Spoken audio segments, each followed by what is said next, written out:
Today on Rappler.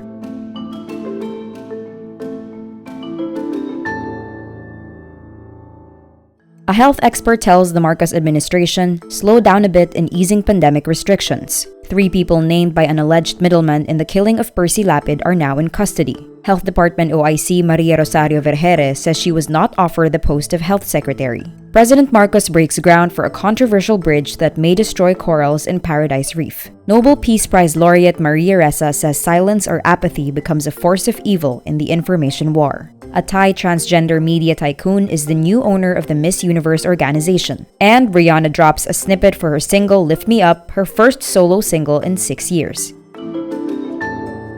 A health expert urges the Marcos administration to slow down a bit on easing pandemic restrictions in the Philippines. Former president of the Philippine College of Physicians, Dr. Maricar Limpin, says the country's healthcare system is still lacking. Limpin says the government should also stop comparing the Philippines to its neighbors since they have better healthcare systems.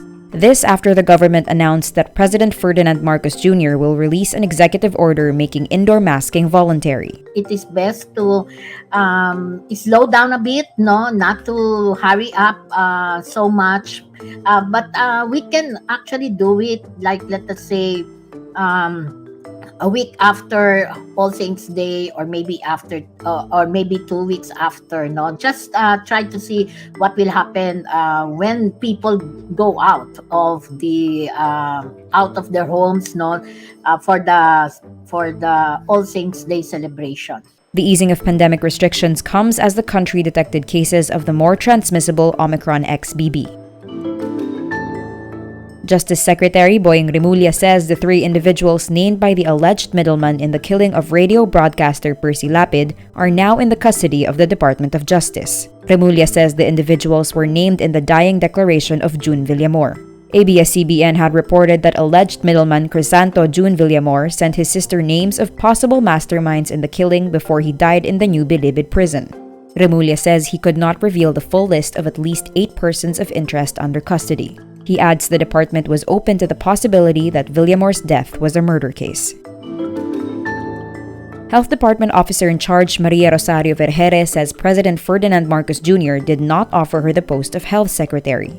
In an interview with ANC's Head Start, she adds she also has reservations about the position. Vergeire, a career official, cites her tenure at the DOH as among the reasons for her reservations. She says she wants to serve until she retires compared to the secretary's 6 years of service.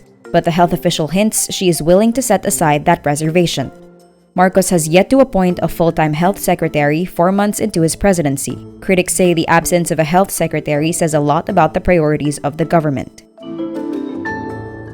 President Ferdinand Marcos Jr. leads the groundbreaking ceremony for a 23.4 billion bridge project amid protests it would hurt the environment. The bridge would link Davao City and Samal Island. Marcos says the 3.98-kilometer Samal Island-Davao City connector would enhance Samal's access to social services and provide ease of travel to and from Davao del Norte province. But environmentalists in Davao say it would mean serious damage to protected areas in Davao City and Samal Island. The bridge would be built across the Samal Island protected landscape and seascape. The Save Samal Reefs Alliance says the project would destroy corals within the 7,500 square meter Paradise Reef and marine protected areas in Davao. Majority of the project is funded by a loan from China.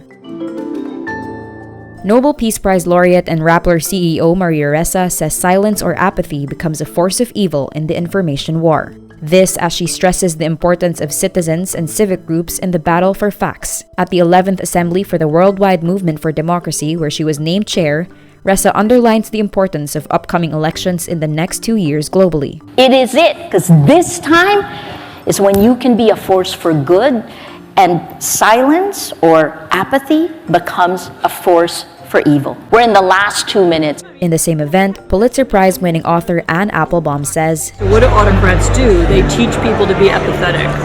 You can't change anything. Nothing can be done. Accept the world the way it is." A Thai celebrity media tycoon and transgender rights advocate buys the Miss Universe organization for $20 million. This marks the first time the beauty pageant will be owned by a woman. Jakapong Anjakra Dutatip is CEO and biggest shareholder of JKN Global Group. Anne is a celebrity in Thailand, starring in local versions of reality shows Project Runway and Shark Tank. Anne has been outspoken about her experience as a transgender woman. She set up the Life Inspired for Transsexual Foundation, which advocates for the rights to dignity and opportunities for transgender people. The annual beauty contest run by the Miss Universe organization is broadcast in 165 countries and has been running for 71 years. Rihanna is making her highly anticipated music comeback with a song for the film Black Panther: Wakanda Forever.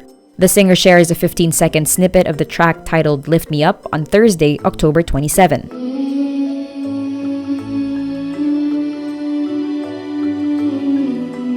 The single is slated for a Friday, October 28 release.